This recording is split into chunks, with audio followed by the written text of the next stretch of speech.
Welcome to my channel PV campus.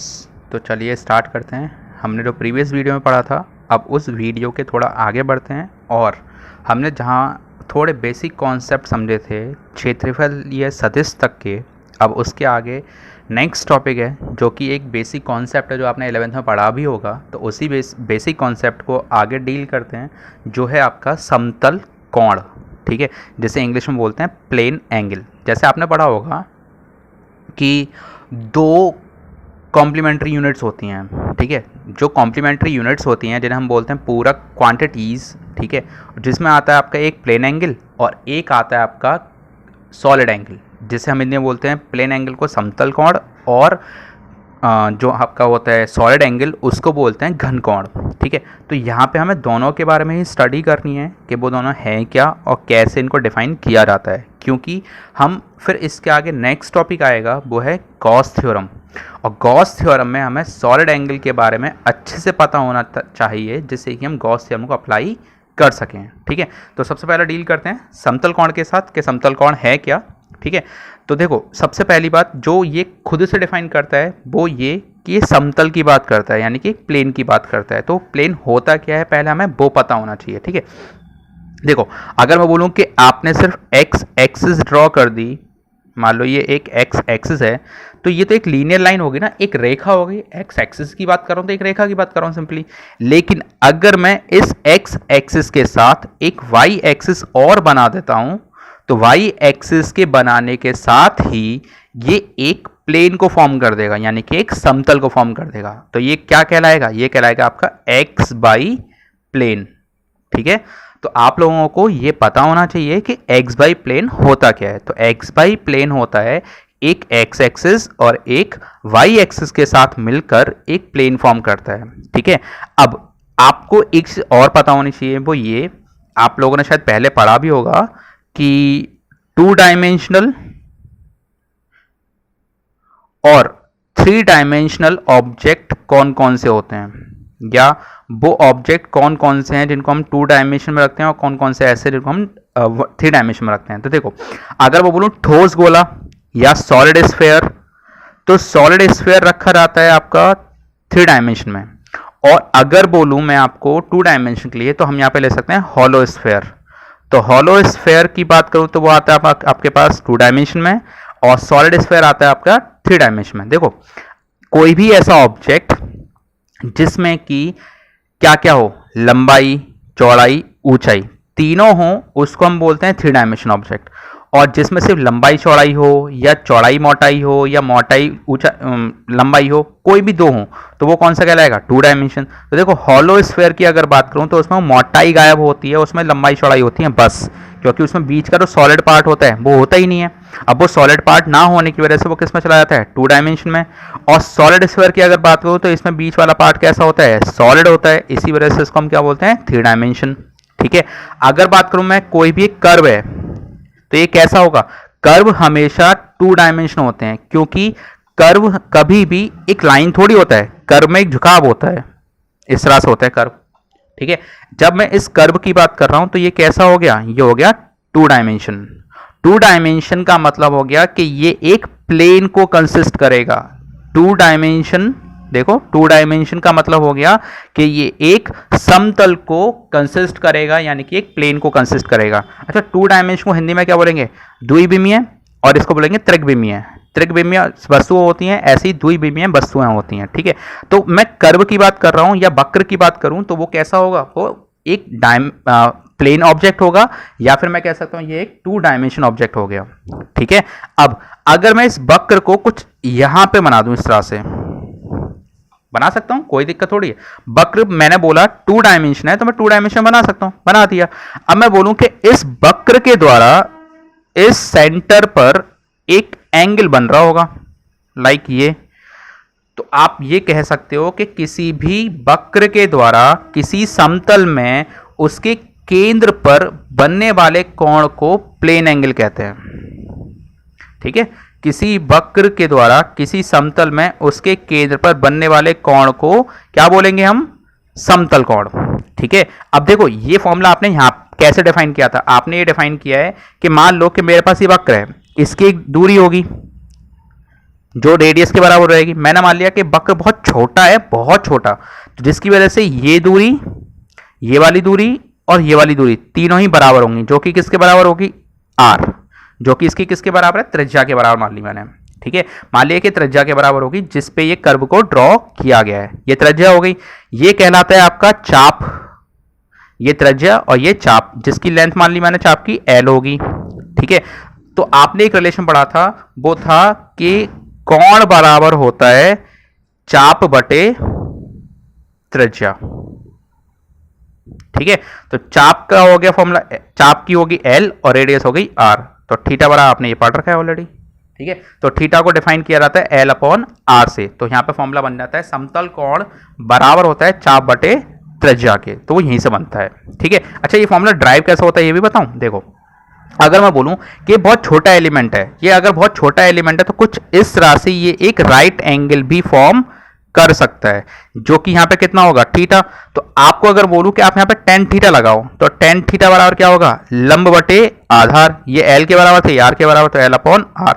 अगर angle बहुत छोटा है तो आपने पढ़ा होगा टेन थीटा बराबर होता है almost equals to theta, sine theta almost equals to theta, cos theta almost equals to theta, यानी कि सभी एंगल थीटा पे चले जाते हैं। तो मैं इसको अगर स्मॉल मान लेता हूं तो ये बराबर क्या हो जाएगा, theta equals to L upon R. तो डिफाइन हो गया कोण बराबर चाप बटे त्रिज्या। तो ये रिलेशन कहीं ना कहीं कहां से डिफाइन किया जाता है, ये रिलेशन डिफाइन किया जाता है इसी टेन थीटा वाले फॉर्मूले से। तो आपको अब समतल कोण अच्छे से समझ आ गया होगा। अगर बात करें इसकी यूनिट क्या होगी, तो इस समतल कोण की यूनिट होती है रेडियन।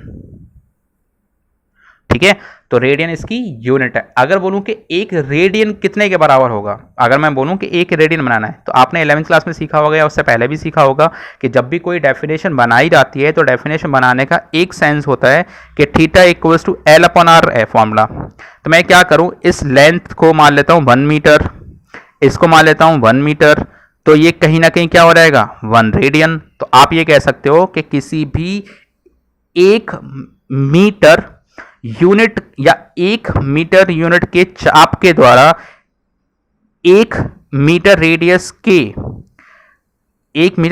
के सेंटर पर बनने वाले कोण को 1 रेडियन कहते हैं। या फिर आप ये कह सकते हो कि 1 मीटर त्रिज्या के बराबर 1 मीटर चाप की लंबाई के द्वारा केंद्र पर बनने वाले कोण को 1 रेडियन कहते हैं। बात समझ आ गई। इस डेफिनेशन को दोबारा रिवाइंड करके सुन लेना। मैंने ये बोला कि 1 मीटर रेडियस के बराबर 1 मीटर त्रिज्या, 1 मीटर रेडियस के बराबर 1 मीटर चाप के द्वारा केंद्र पर बनने वाले कोण को 1 रेडियन कहते हैं। ठीक है, चलो तो ये डिफाइन हो गया आपका। अब बात करते हैं घन कोण की, कि घन कोण होता क्या है। तो घन कोण को इंग्लिश में बोलते हैं सॉलिड एंगल। अभी मैंने आपसे बात कर रहा था किसके बारे में, कि 3 डायमेंशन ऑब्जेक्ट होते क्या है। 3 डायमेंशन ऑब्जेक्ट थे जिसमें लंबाई, चौड़ाई, ऊंचाई सब कुछ डिफाइन होता हो। अगर कोई भी एक चीज गायब हो रहेगी तो आपकी वस्तु कैसी हो रहेगी, 2 डायमेंशन। ठीक है, तो मैंने मान लिया कि मेरे पास एक सॉलिड स्फीयर है।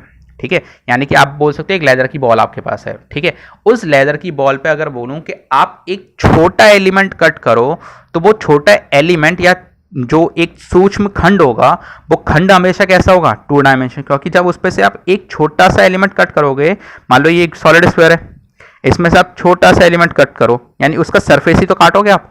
जब उसके सरफेस को काटोगे तो ये कैसा हो गया, 2 डायमेंशन। तो आप ये कह सकते हो जब भी आप 3 डायमेंशन ऑब्जेक्ट को कट करते हो उसके सरफेस से, तो हमेशा वो एक 2 डायमेंशन ऑब्जेक्ट बन जाएगा। ठीक है, अब मैं बोल रहा हूं कि ये एक सॉलिड स्फीयर है। इस सॉलिड स्फीयर का ये एक छोटा एलिमेंट है। इस एलिमेंट के द्वारा केंद्र पर जो एंगल बन रहा होगा, तो ये क्या कहलाएगा आपका सॉलिड एंगल, जिसे हम रिप्रेजेंट करते हैं ओमेगा के द्वारा। ठीक है, तो कॉन्सेप्ट क्या हुआ कि किसी भी सॉलिड ऑब्जेक्ट, ठीक है, किसी भी सॉलिड ऑब्जेक्ट के सूक्ष्म एलिमेंट के द्वारा केंद्र पर बनने वाले एंगल को सॉलिड एंगल कहते हैं या फिर घन कोण कहते हैं।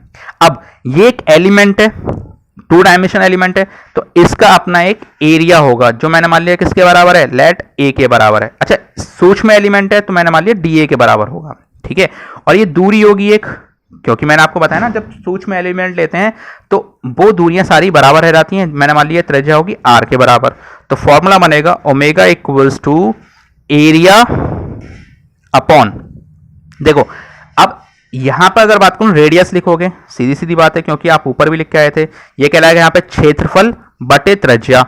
लेकिन यहाँ पे कॉन्सेप्ट समझने वाली बात ये थी कि देखो यहाँ पे मीटर एक ऊपर था एक नीचे था, कैंसिल हो गया था, लेकिन यहाँ पे ये मीटर स्क्वायर है और ये मीटर है, तो कैंसिल तो नहीं हो पाएगा। इसी वजह से हम क्या करते थे, रेडियस का स्क्वायर।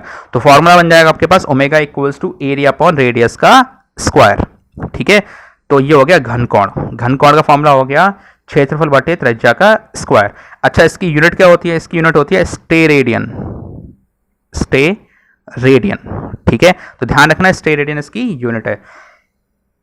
सॉरी, अगर मैं बोलूं कि एक स्टेरेडियन क्या होगा, डिफाइन करें, ठीक है, तो आप क्या करोगे, एक स्टेरेडियन बराबर रख दोगे 1 मीटर स्क्वायर एरिया और 1 मीटर स्क्वायर रेडियस, या 1 मीटर रेडियस का स्क्वायर, ये भी कह सकते हैं।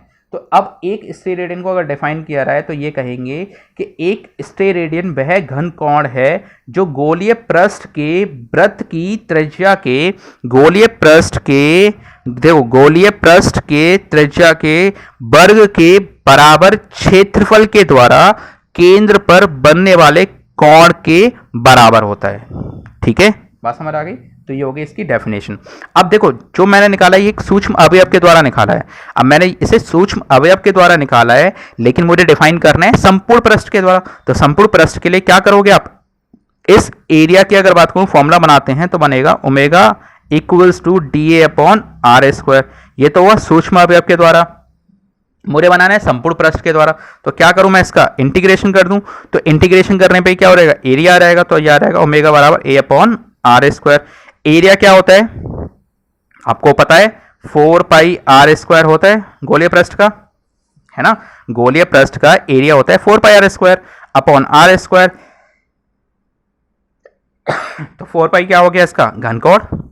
देखो मैंने यहां पे एरिया लिया है, तो एरिया क्या होता है गोलीय पृष्ठ का हमेशा 4 पाई आर स्क्वायर। गोलीय पृष्ठ मतलब हॉलो स्फीयर, तो गोलीय पृष्ठ का एरिया होता है 4 pi R square. Are square से आर स्क्वायर कैंसिल आउट हो गया, ओमेगा बराबर आ गया 4 पाई। तो आप अब ध्यान रखोगे कि सॉलिड एंगल की वैल्यू कितनी होती है संपूर्ण पृष्ठ के लिए, 4 पाई होती है। ठीक है, तो ध्यान रखना सॉलिड एंगल की वैल्यू संपूर्ण पृष्ठ के लिए 4 पाई डिफाइन की जाती है। कोई डाउट यहां तक किसी को नहीं होगा। चलो, तो अब यहां तक हो गया आपका ये घनकोण तक का खत्म।